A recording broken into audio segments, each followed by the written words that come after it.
meeting is being recorded.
So good morning.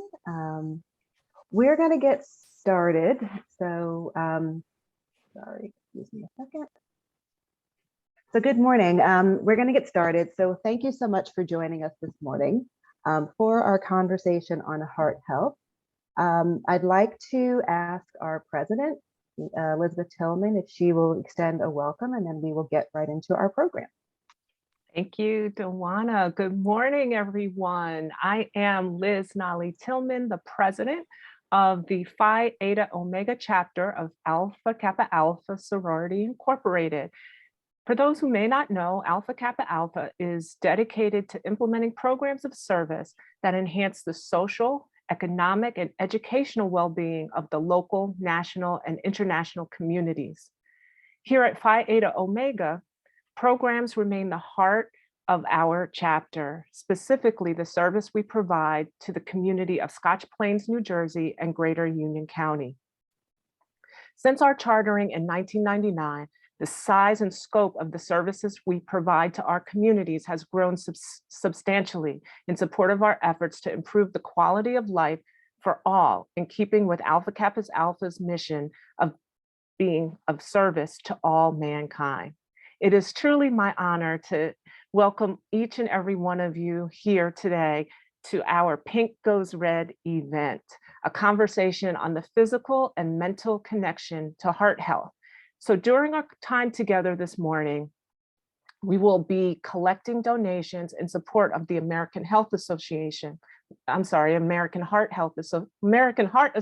I can't talk, no coffee. And it's Wear Red for Women campaign. You can make your donation to the dedicated Phi Eta Omega donation page via the link that we'll be putting in the chat throughout today's program.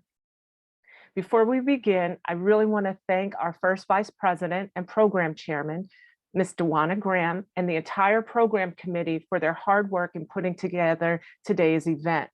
I want to give special thanks to each of our panelists for sharing their time and talents and expertise with us today to keep us heart healthy.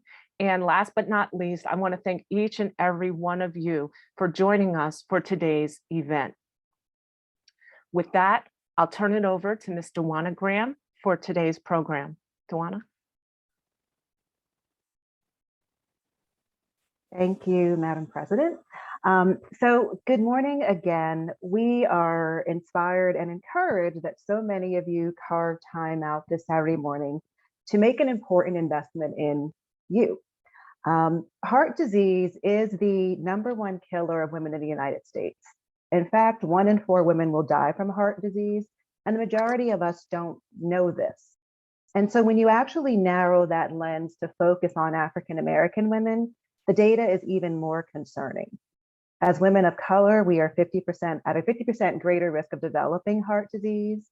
Cardiovascular disease kills nearly 50,000 African American women annually.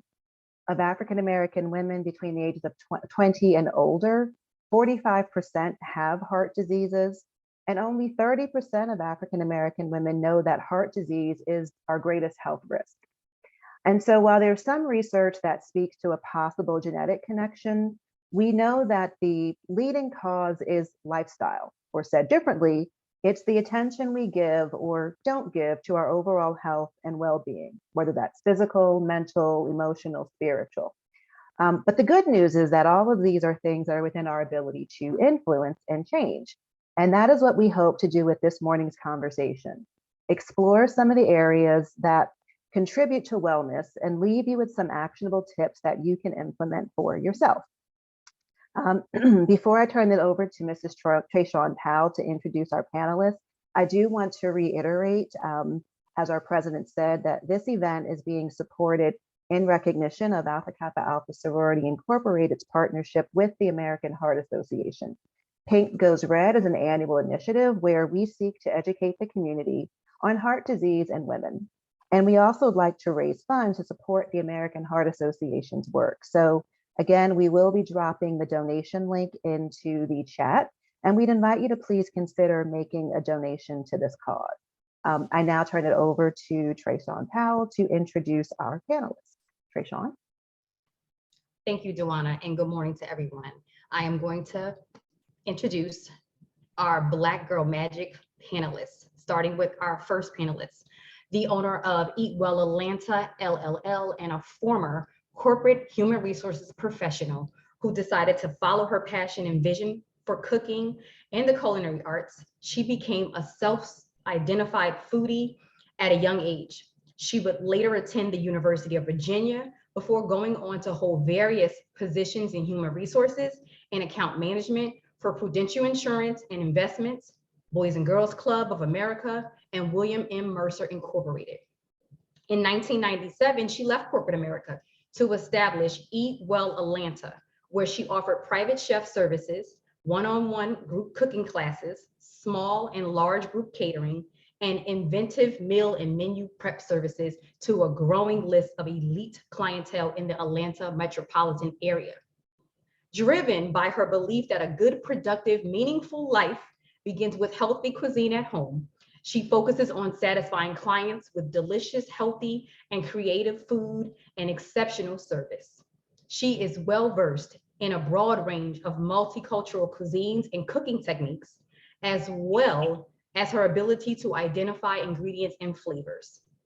A certified master gardener of the University of Georgia and certified swim instructor, WSI Red Cross, she is committed to teaching clients strategies for a healthy food and living lifestyle. Please join me in welcoming our first panelist, Chef Adrienne Montgomery.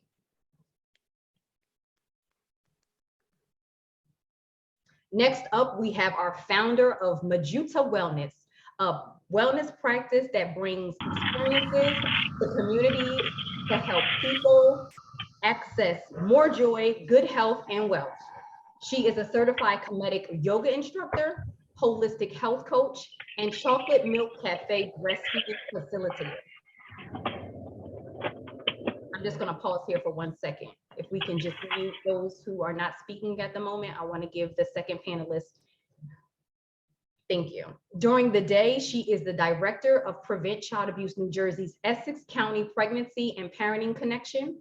Her work involves connecting families with children 8 years old and under to local resources and services to support their parenting journey. Her life's mission is to galvanize families and communities to live the most fulfilling lives possible. Please drop a few welcomes in the chat with me to Jillian Faulks.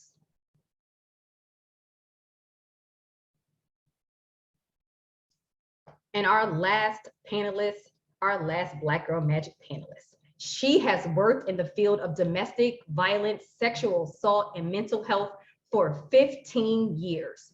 She is committed to education, holding a bachelor's degree in psychology, a master's degree in counseling psychology, and she is presently a doctoral candidate for general psychology. Many years ago, she had come to terms with her own past and healed so that she could help others. Therefore, she became a published author of her first book entitled Finally Free. And this is about her struggles with domestic violence, child sexual abuse, substance abuse, and eating disorders.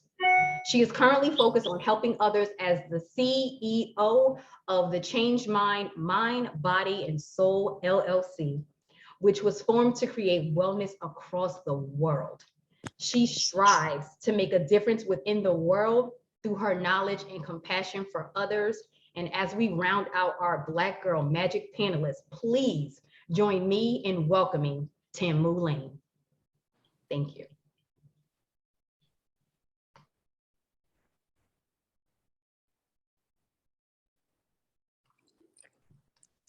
So good morning, good morning, good morning. Thank you so much, Trayshawn, for those fabulous introductions. I will say, even though I had an opportunity to kind of read everyone's bios, I think there is something really powerful and magic when you actually hear people's accomplishments articulated out loud. So I am really excited for this conversation. So we are going to get started. So first, to kick us off, as we mentioned, wellness is not one thing. It can be any number of things. And so each of you focuses on a different aspect of health and wellness: diet and nutrition, grief and trauma, mental and emotional well-being. To start our conversation, can you tell us what interested you in doing this type of work? And basically, how did you get started? If we could, we'll start with you, Adrienne. Well, I always had a passion for cooking as a child.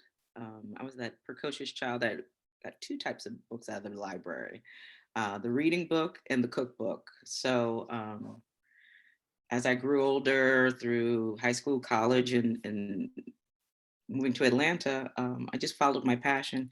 My mother was a registered dietitian. And so growing up, we were raised in a household where we didn't have a lot of junk food. So I thought that was, part of my path as becoming a personal chef. So I just basically followed my passion and been doing it for over 25 years now. Okay, well, I'm sure there's a lot we're going to dig into with that. So thank you, Adrienne. Jillian, I guess same question to you. What got you started and passionate in this work that you do? I always tell people I was kind of the haphazard health fanatic, I guess. Growing up also, we've had a kind of health conscious family, especially for the children. I don't know if I paid attention to what the adults were doing so much, but as I grew older, I started to realize that what we had going on in our house was not necessarily going on in everyone else's house in terms of accessing snacks. I had an aunt who was a vegetarian. I thought that was normal. So when I went away to college at Temple University, I didn't like what they were serving. And then my friends and I decided that we were going to give something up. And the only thing I had to give up was chicken and turkey. So I gave them both up for just 2 weeks. And I felt so good. I didn't know what to do with the energy. And I've always been active. So that just kind of added to my energy. And I decided to kind of stick with it. Fast forward to becoming a parent. When I became a parent, I think I became a little more aware of how health and wellness was a little bit more than what I was eating. And I started to pay more attention to what I was thinking about myself, what I was thinking about my child, and how I was eating and how I was moving, and how I was just working through various parts of life. So when I became a parent, and then I started learning about the power of breastfeeding, I just started to stay focused on that. And then working with other families in the field of work that I've kind of been thrown into. That's not true. I don't believe that I was thrown into it. I just kind of been guided to this work with other families and women. And I noticed that just shifting a mindset of one minor thing led to a whole lot of shifts. And then I just wanted to keep doing it and keep learning and growing and sharing. Thank you, Jillian. I should have had you write my opening comments, because I think your entry into this really kind of highlights that it's not just one thing, that there are so many things that are interconnected. So thank you for that introduction. And Tamu, how about you? How did you get started in this? Trayshawn said a little bit in your bio, but what else can you talk to us about? Well, for me, basically, my life made these areas of a concern a priority. As was mentioned, being a survivor of trauma, of child sexual abuse, domestic violence, and addictions, losing my first husband to cancer, him dying while holding my hand and taking his last breath in our home, the same home I still live in today. watching both of my children after their father died, trying to take their own life due to the lack of the ability of them dealing with their pain. All of this molded my journey to serve others within the capacity that I do now. It is how I learned, right, to take the experiences along with being an educator and seeking to affect the grief and the trauma that someone else has experienced so that they can live better in a more holistic way, possibly not having to go through the bumps and bruises that I experienced as a child, and even going through the grief along this way. So basically, this is why I do what I do. I felt like I had no choice but to do what I do because this is how I was molded. So thank you for that. If we could, and I think each of you kind of touched on it a little bit when you talked about what it was that got you started, but I think sometimes, you know, we talk about what it means to be healthy and to be well, and I think that can create this sense of anxiety in people that there's something really hard that we're asking you to do. So if you had to kind of think about like wellness, like what is it? How do you help it feel accessible to people and not something that's like you read it or you hear about it, you know you should, but it feels intimidating. How do you make it feel accessible? So what does wellness mean for you? And we're going to kind of go in the reverse this time. If we could start with Tamu. So when I think about that question, wellness to me, I guess basically is having the ability. I was thinking of a word, I guess harmonious comes to my mind. Having the ability to be harmonious in one's mind, their body, and their soul. So having a healed mind, right? Going through the steps to heal whatever it is, the trauma, whatever it is that's going through the mind. Having a healed mind, being having a physical well-being, meaning that we are being attentive to what's going on in our bodies, making an effort to change if it's causing us harm, right? And being spiritually awakened. And for me, that means there is something, having a mindset to where there is something much greater, much higher that allows us to be our best, right? Not just looking at ourselves. And for me, that's Jesus Christ. For other people, that might be something different, but looking out at something that's much higher than ourselves. So that's how I see wellness. Thank you, Tamu. I love this idea of, you know, how do you create that sense of harmony? And I think that's what we all kind of are striving toward. And so I hope when we get to the end that each of you who's with us today feels like you've learned something to move you further on that journey. Jillian, wellness for you, like how do you define it? How do you make it feel accessible? So I can say in this moment, wellness for me has to deal with the mindset. And I feel like my definition of wellness continues to evolve. The more I learn, the more I grow, the more I access my history. And I begin to understand that a lot of our wellness practices has to do with what we're consuming. And not necessarily what we're consuming orally, but what are we watching? What are we listening? All of this stuff kind of plays a very big part in the way we move through life. And I think being able to have some balance between the great, the not so great, and all of that stuff in between helps us to create an environment within that gives us access to a different type of knowledge. Through my Kemetic yoga practice, I started to learn the power of me and the power of helping other people connect with what's inside of them. And I heard Tamu speak about spirituality. One of my first readings, somebody asked me how I prayed and who I was praying to. And my natural response was God, because that is what I was always told to do.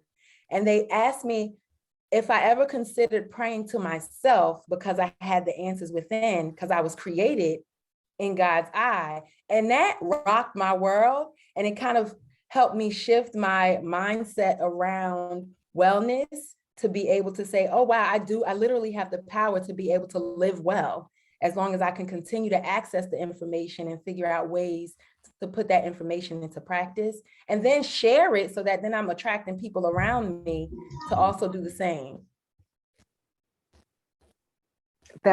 I'm sorry, that was really powerful. I think to think about, like, you know, it's how do you create that sense of we all talk about like you have individual choice and free will and that the ability to kind of get to a different outcome. But I think to really be able to channel that inner sense of ownership of self and that you can really connect with yourself if you kind of give yourself that space to clear and kind of center. So thank you for that, Jillian. Adrienne, how about you? So I look at wellness as a continuum. For me, going into the business that I'm in, at one point in time, I used to be a very overweight person, a two-body person. And for me, it's been a continuum of nurturing myself, and finding balance, and also being a model for others. Because I try to have I'm a very physical person. I try to walk, I swim, I hike, and I try to include my friends and family into that equation as well. And then also, I feel that wellness also includes rest. Trying to find that balance at home. And when you're always overworked, you need to find that time to rest. And I'm a continuum of this because I'm learning as I get older how to calm myself down, to find that time, to find that solace in life and in my home, in my space with my friends and family. And I also feel that there's a part of wellness and you need to have that nourishment as, food, but learning how to feed the body properly and to get the most out of what you're putting into your body. It could be fruits, vegetables, supplements, whatever you need to keep that body, going and engaged and energized. Okay, thank you for that, Adrienne. So it's funny, as I was kind of listening to each of you talk, and I think each of you talked in different ways, kind of spoke to this idea. So, I think Tamu, you touched on the spirituality, and I think that is something that, as a people, it's important to us, right? Jillian, you talked about what we intake and it not just being the food that we intake, but consistently, what are the things that we kind of take in and how does that like socialize us to understand like how we guide ourselves and make decisions. And Adrienne, I think like with your focus on fitness and kind of in bringing other people along that journey with you, I think when you can see a different outcome, you can kind of visualize the way that you should kind of guide yourself. So if we could, I'd love to have a conversation about like this cultural implication on wellness. So the ways that we all have been socialized, been raised, how all of that influences, the effect that it has on how we think about what it means to be healthy, how we think about what it means to be well. I might say the degree to which we believe we are entitled to be healthy and well, in the sense that like focusing on self can sometimes feel like I'm being selfish and I'm not giving to others. So if we could just kind of have that conversation, I would just love to delve into that. So Tamu, we'll start with you.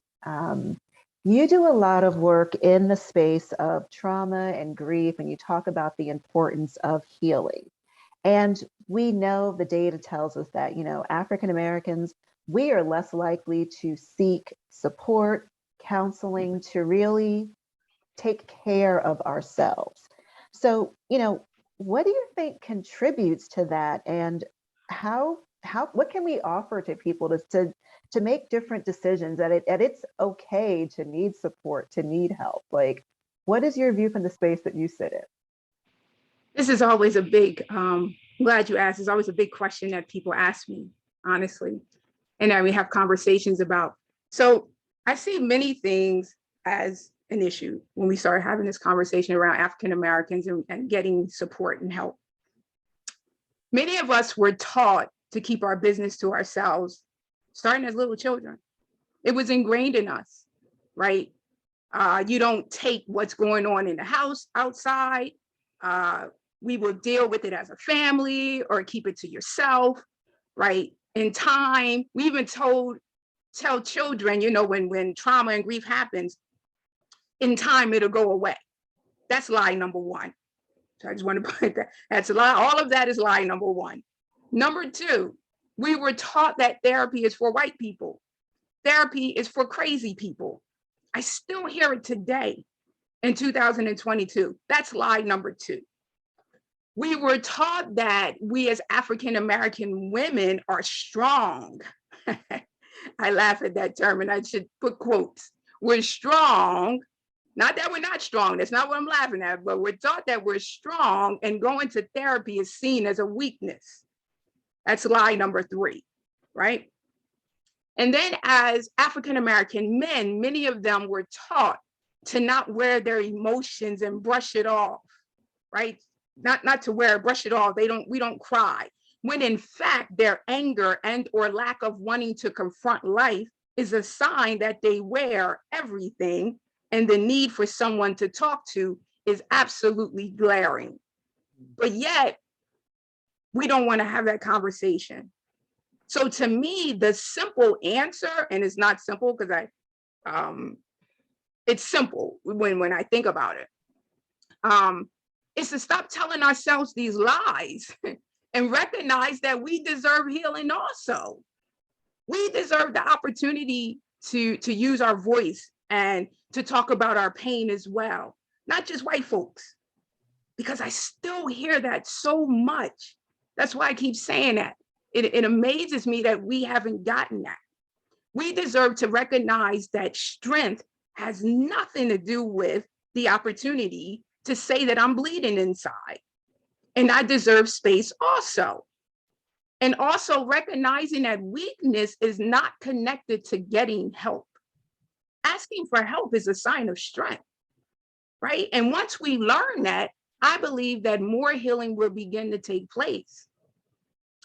One of the things that we've been told, we keep trying, we've been told and we actually do it, particularly as Black women. We keep trying to wear that superwoman cape. And I tell folks all the time, it's time to let it go. Because who are we seeking to be super for? We are steady wearing a cape on the outside and dying on the inside. We must be more vigilant about living and getting help than we are wearing a mask for the world, right? I thought about this morning. I don't mean to, be somber and put a damper, but we just lost a beautiful soul, right? And I feel like we lost a beautiful soul because everyone saw her mask, but no one saw her pain. And I'm speaking of Chelsea Chris. Everyone, and when you hear people speak about her, they talk about how she was just online and she was doing this and doing that. Everybody saw her mask. Nobody saw her pain. And I believe if someone saw her pain, she might not be gone. Because someone might have been able to speak into her to let her know that it was okay to get what she needed. So we have to be vigilant about telling ourselves it's okay to get what we need. It's not a white folks thing. It's nobody thing. It's a me thing. I don't have to wear the cape. I can take care of me. So that's how I see that. So thank you, Tamu. I that your comments clearly have sparked a lot of acknowledgement and recognition in the chat. I mean, I think, I know that I grew up in one of those households where like your household business is your household business. You do not talk about stuff outside your house. And I joke with my husband, I was like, oh, I could work for the CIA because I don't tell anything, right? And on one hand, like, and you almost start to wear that as like a badge of honor, but it is slowly killing you inside. And so I so appreciate your challenging all of us on that and letting us know those 4 lies that are killing us and that we need to get comfortable moving beyond them. Slight pivot. So we've talked about that mental, emotional piece and like the trauma. So Adrienne, food. We all love food. And depending on how we were raised, maybe not Jillian, because she grew up in a house that always paid attention to food. food can maybe be a bit of a weakness for us. Cultural cuisine, we think about soul food and things that a lot of us probably grew up eating. They may not always be the best for us. So how do you, how can you, like, how do we do that differently? Particularly when food feels like community and there's a connection, like, how do we do that differently? Well, I like to look at it like this. We don't have to eat like that every day. Celebrate community. We don't have to do it every day. You can't eat collard greens the way we cook them with the pork and all that every day. You cannot eat mac and cheese every day. Your body is, you just can't. So what I tell like my clients and people in my circle, make it a treat for yourself. Decide, well, maybe once or twice a year, maybe once a quarter, maybe even once a month if you have to go that route. But learning how to eat for health, for wellness. Like when I tell my clients, when you go to the grocery store, think about eat the perimeter. Okay. When you go in the grocery store, do not eat the aisles, eat the perimeter. So meaning, if you think about it, if you go to a grocery store, all the fresh foods are on the outside. All the aisles have all the processed foods, right? So slowly graduate, even just taking, for instance, if you like collard greens, try something different. Don't use, I know most people are familiar with using turkey, smoked turkey instead of pork, or even trying something different, because we're not the only folks that eat collard greens in this world. I don't know if folks know this. People eat collard greens all over the world. So maybe trying another technique, for instance, maybe sauteing them in garlic and onions, trying another spice profile to season them. Just, trying to be creative with cooking, nothing to be afraid of, because, it's just an experiment. And if you don't like it, do something else. It's not set in stone. What I also suggest to folks is learning food, as they call it on your learning the labels on your food products, learning how to read the nutritional facts, because that is a very important tool, because we don't understand how food fuels our body. And when we understand that, we can make better choices. So that's just a little tidbit. Go on. Okay, so Adrienne told us, eat the perimeter, stay out of those aisles. I will try to do that. It is hard when no processed food if possible. But when you turn your head, Adrienne, they always have like at the end of the aisle, like the stuff that like. It's a treat, everybody. It's a treat. You can't eat potato chips every day. You can't drink. So when you understand food and how it's structured and how the ingredients affect your body, you will stop drinking soda. You will stop eating chips on a regular basis. I guarantee you. When you understand the collection of calories and bad calories versus good calories, right? The sodium content in products, the fat content in products. If it says low salt, they're hiding something else in the food. Or if it says low sugar, they're putting something else, because it's about taste. Understood. Don't be afraid. So clearly you must know that chips are my daily weakness. So I will work on that and try to be better. I will work on that. So thank you. So Jillian, Tamu talked about kind of the trauma and grief, and Adrienne gave us some really good tips on how to start thinking differently about our relationship with food. And, and we know from kind of talking with you that you really try to think about that whole kind of mind, body, soul connection, the importance of being whole. So I guess given our focus on heart health, like what thoughts can you share about how that mind, body, soul connection, like how do you think that affects our hearts? So I think a couple of things came up for me as I listened to Tamu and Adrienne. And the first thing that I thought was an African proverb that says skill is greater than strength. And a lot of times we're not focusing on how do we continue to develop various skills, including asking for help, because asking for help is indeed a skill. How do we create environments for our children to know that asking for help is really powerful and is a great skill to have? And I'm often thinking about school, because we're taught to not ask for help. You take your tests on your own, you figure out your answer on your own, you do everything on your own.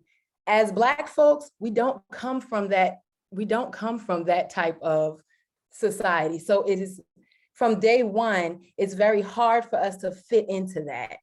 And so when it comes to wellness, being able to access the skills that our ancestors have are taken away from us so much that we have to begin to put some of the greatness inside of us. And I mentioned earlier just about what we're consuming. So one of the things I'm doing with my children, they're 8 and 10-year-old boys. And one of my cousins gave me a book called A Revolution in Our Time, or A Revolution of Our Time, the Black Panther story. And of course, it's like, oh, many people are like, that's out of their league, blah, blah, blah, blah, blah. But in school, they're teaching them all of the bad things about history. And so I was reading to them about the transatlantic slave trade. And they were like, how come, one of my 10-year-old asked, how come they never fought back? And I'm like, well, where'd you get that from? That was the information that he has received. So now I get to counter that. As we're reading it, he started to understand that we always fought back. We always connected with each other. We were always able to help each other. So it created this environment within him, like his own internal space, for him to be able to now ask questions, ask help, but now he also understands that we are a people who have access to various types of information. And this is connected to wellness in the heart, because sometimes we don't realize that we're going for those aisles. And I love eating the perimeter. I never thought about that. But sometimes we're going for those aisles because we're not aware of the emotion that's showing up, leading us to the crunch. You know, what is that crunchy food? What emotion is that crunchy food connected to?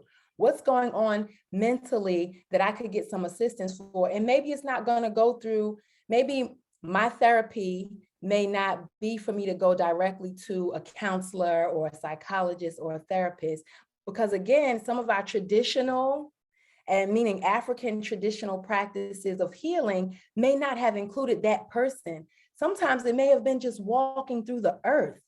Sometimes it may have been putting my hands in the dirt and having that be part of my healing process. So I can begin to figure out what's going on inside of me that's stressing me today. Maybe I want something crunchy because I'm feeling a little bit anxious about a meeting. How do I begin to access information and practices that help me to acknowledge my anxiety? Because anxiety is not bad, right? Fear is not bad. Nervousness is not bad. They're all emotions that are giving us information. But if we're constantly crowding our minds with negative information, we have no way to access the positive information that's in us that can get us to the perimeters or to our backyard, right? But our people grew our food. So we were connecting with the earth. We were connecting with spirit, and all of that was part of our healing process. So when that was stolen from us and we're constantly being told that we just took it, it makes it even harder for us to kind of peel those layers so we can get to our own core to actually access the brilliance that's within. So all of this relates to the heart, right? Because the heart is what's sending everything to every part of our body.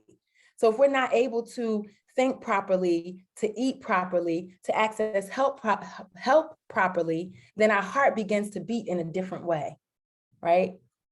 And this might sound a little out of whack, but I'm often thinking about breastfeeding and how in our community right now, it's kind of that method of feeding our children has kind of been stripped away from us.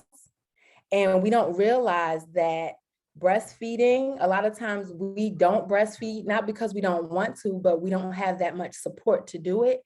And I'm often encouraging people to encourage others to breastfeed, right? Because breastfeeding is one more people who breastfeed, the longer you breastfeed, the less likely you are to die of cardiovascular disease. The more you breastfeed, the less likely you are to develop heart disease, and then some other cancers, but we're talking about the heart today. How do we begin to change our language? How do we begin to give our young people information to give some of our grandmothers and great grandparents who said that didn't work for us, we don't do that, and figure out what's going on there. And I bring up breastfeeding also because when you're feeding your child and your child wants milk from your breast, I don't care what you are doing, they are going to tug and pull and cry and scream, and you're going to sit down.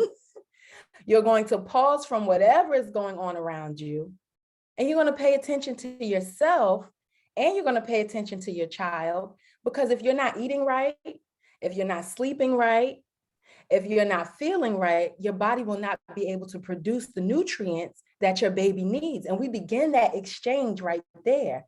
And now we're also impacting their health and their heart. And then it ends up being a whole community affair. So I think the more, again, it goes back to consumption. We got to start consuming great information and then sharing it with others. The whole super cape, the superwoman cape, how many people are we telling that we're removing the cape? When we asked the question, I was a Peace Corps volunteer in Botswana. And one of the things they said is, why are you asking, how are you, if you're not going to hear the answer to the question, right? And that started shifting my mindset about when I'm asking that, how I'm listening to the answer, but also how am I answering that question?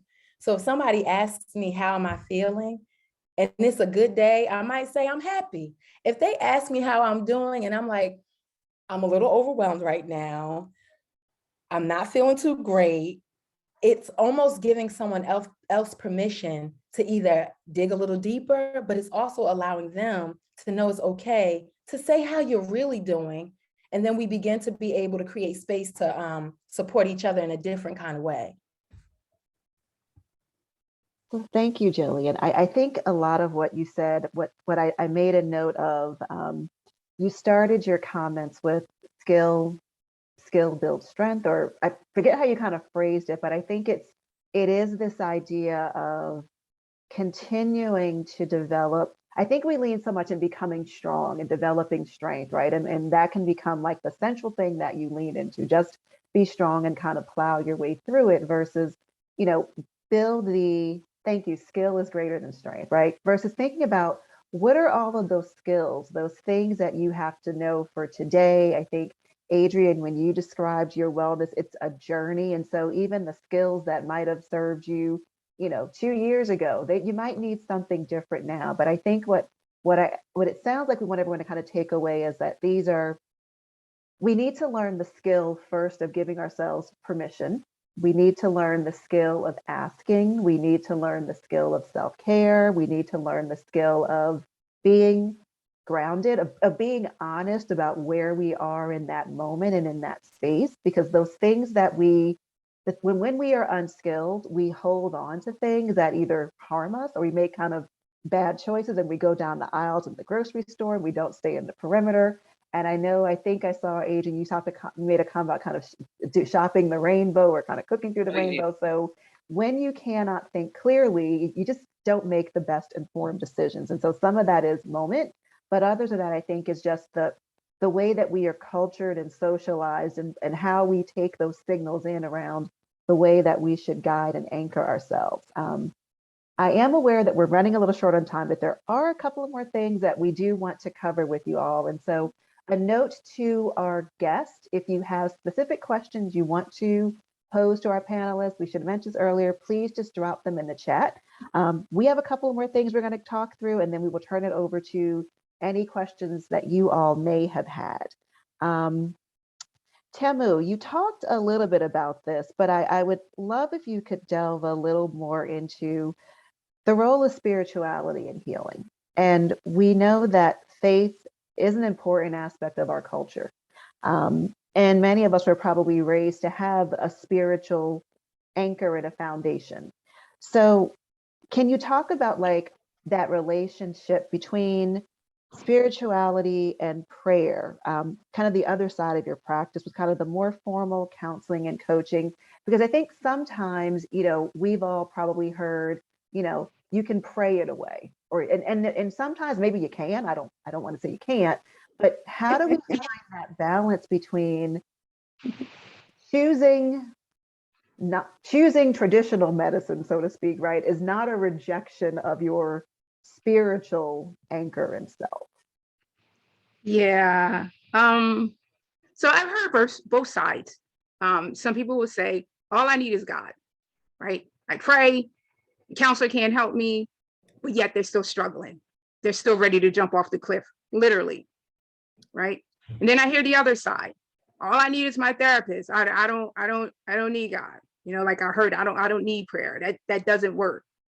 But yet they're still ready to jump off the cliff, right? So I heard both sides. And I believe that we were created to be a support to each other, right? The formal part, the counseling and all of that was not necessarily created as an alternative to spirituality and prayer, but as another resource in the process to healing. And just because I've heard, I come from a Christian family and just folks around me, and there are some people who believe that, all you need is to pray. And if you go outside of prayer, you're losing your faith. You're this and you're that. I'm here to tell you that's absolutely incorrect. But that's what we tell folks. And I feel like that's how people get so confused and they get stuck and lost and literally jump off the cliff. So as an ordained reverend myself, I'm also a counselor, a coach, all that good stuff. I have to go into prayer every time to ask for the right words to speak to people, because basically their life has been momentarily placed in my hands to serve them correctly.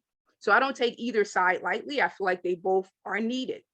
Not everybody needs counseling, but many do. And it's okay, even as a Christian or whatever your faith is, because a lot of faiths have some of the similar same beliefs. So whatever your faith is, it's okay to still use as what we would call secular, right? To go to a counselor, to go to a therapist.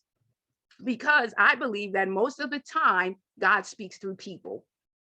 He speaks through people. We need people. He uses people to help us to receive what we need in our journey. And one of the biggest things that breaks my heart is when I hear people say they don't need people. Well, I don't need them. All I need is me, myself, and I. And I'm like, no. All that causes is depression, because we exclude God and then we exclude people, and all that does is leaves us in a lonely space, stuck in a rut. But we must recognize that many times, maybe not all the time, but many times we need both in order to have a well-balanced mental state. We need spiritual. Truthfully, I believe all the time, but that's just my opinion. I'm just one person. I believe we need spirituality, and we need that other side as well, because it helps us. And when I say counselor, when I say another person, it doesn't have to be a counselor or a therapist, maybe just another person that you trust, that you feel comfortable, that you think you can go to, because I do believe things come through other people. So that's my response to that. Thank you, Tamu. We could go on forever. We can't, because we do have a time. But if I could, we've heard a lot, I think, between the last two speakers, between Tamu and Jillian, about the spiritual, the mental, the emotional, a little bit of the food. And so if we could kind of close out at least the formal discussion part with you, Adrienne, I guess my final question to you would be, having been on this journey with us for the last, 30 minutes now, and kind of, hearing from your counterparts, like what can you offer in terms of like the nutrition component, and how do we start to incorporate that, and maybe some of the mental and emotional connections that we have? Like, are there parting words that you would give us to really try to think about that physical piece of ourselves? Sure. First thing I would say or suggest is to take small steps. You have to do your due diligence, learn about food and nutrition. And you don't have to become a dietitian. I'm saying learn, we have, I think Liz I submitted some links for the group. So you can have some, you have a couple of, I'm sorry, what's the word I'm looking for? I can't think. Resources. Resources, thank you. Oh, I'm tired. Some resources that you can use for learning how to read your nutritional facts, learning the balance of what a balanced diet looks like, what FDA AHA suggests for a certain age group and male or female. If you want to lose weight, hide, or maintain weight, they also give you some guidelines. Learning fats, salts, and carbohydrates are very, very important for heart health, for weight management, understanding the difference, and also understanding the killer of processed food. That to me is a key. Learning what processed food is, what it's made up of, how it affects the body. It's really simple. Just take a little time to do the homework. But I think that will be a valuable tool for each and every person in the group, and to also share with their family and friends. Because I know from my own journey through my own wellness over the last 20 plus years, when I became more serious about it, just self-taught, just learning little bits and pieces, and maybe journaling on how you're feeling when you're changing your lifestyle a little bit, like in little segments. Nothing doesn't have to be a big, just diving into it, just a little bit at a time, and you'll see difference. Also drinking water, very important, daily, all day. I'm trying to think of anything else I could suggest to you all. But I just think that just taking one step at a time and not overwhelming oneself with the change in diet, it's just important. And it's easy. It's really easier than you think it is. Okay, thank you. Sure. So that was a cue, because now both Jillian and Tamu took a sip of water, and I was like, I got my cup of coffee. I'm about to go pick that up on the screen. But thank you all so much. I've been looking through the chat. I don't see any specific questions that have come in, but I think that the information that you all have shared was amazing, was needed. I know I took a lot from it. I hope that those who are also had a chance to listen in take a lot from it. But I think that what I would say as closing, before we turn it over to Jillian, to leave us in the center of kind of doing a little quick meditation exercise with us. We started this conversation with a lot of what contributes to our sense of wellness. It is about lifestyle, and it's about choices. And, the more you know, the better we can all be, right? So I think, to the extent that this conversation today, we've posted some resources in the chat for you. We'll also try to incorporate and share those out. I think the more that you know, the more able you are to make different intentional choices that have an impact on all parts of our wellness. And whether that is the physical, the mental, the spiritual, the emotional, they are all connected. And so hopefully you feel like the agenda that we had, which was, let's talk about health through a bunch of different lenses, leave you with some actionable tips, that we have met that goal. So with that, Jillian, if you could take us into a moment of meditation, and then I will, after Jillian does that, I'll invite our president, Elizabeth Tillman, to come back and do a closing conversation for us. Thank you, everyone. Thank you. All right. So I am so honored and grateful to be able to be in this space with you all.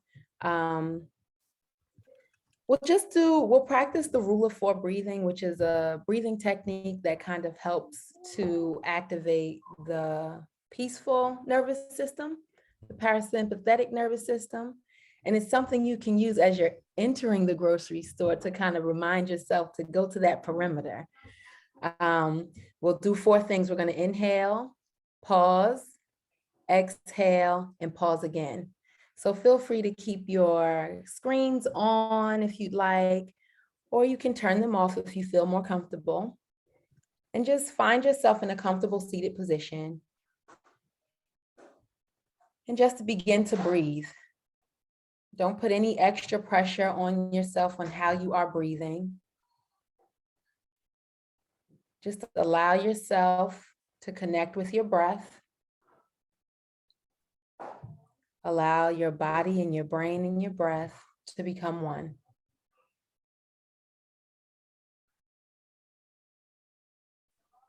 And then we'll begin the rule of 4 breathing. Take a deep inhale through your nose. Pause at the peak of your inhale. And exhale through your nose, emptying all the air out of your lungs as possible. Pause. Inhale through your nose. Fill your belly with air. Pause at the peak of your inhale. Exhale again through your nose. This time, draw your belly button towards your spine.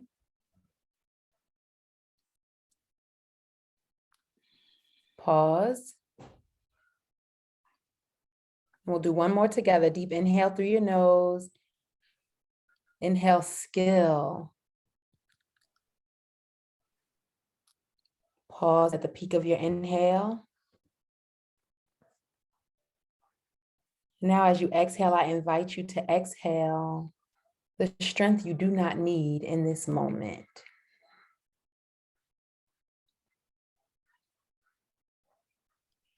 And then hold or pause. And then go back to paying attention to your breathing, your regular breathing cycle. Notice if there are any changes in the way you're breathing, any changes in your thought process, or even in your body temperature. And feel free to join us when you are ready, slowly blinking your eyes. And we come back together into the physical space. Thank you. And I give it back to you. Oh, well, thank you, Jillian. I had to get myself together here. So again, thank you for joining us. I will turn it back over to our president, Liz Tillman, for some final words. Thank you. Oh, Sa, that was awesome. Wow. Yeah. So Jillian, Adrienne, Yes, ma'am. Tamu, Dawana, awesome job. Awesome job. I wish we had 3 hours to go on because the information that you shared is life-changing and life-saving. I'm just going to share a couple of my takeaways. Tamu, thank you. Thank you for sharing your story. And thank you for reminding me to remove my cape and be strong enough to ask for help. Yeah. Adrienne, thank you. I'm sorry, let me go over to Jillian. Thank you for reminding me to feed my mind carefully because we are what we eat. So thank you. And thank you also for always reminding us to breathe.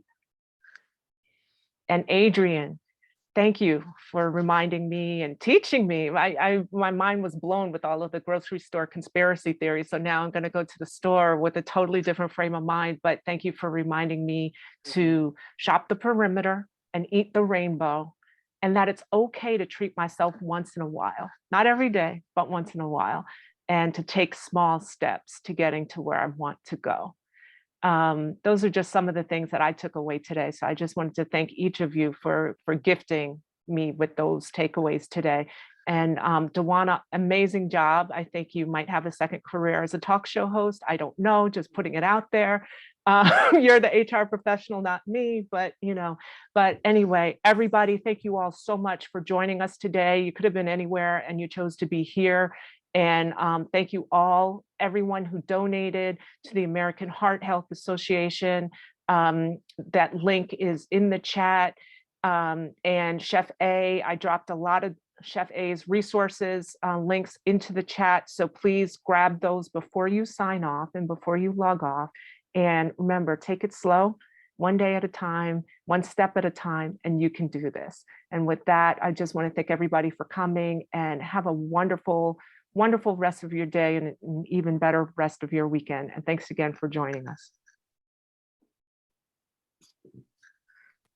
Thank you. Have a good one, everybody. Good day. Thank you.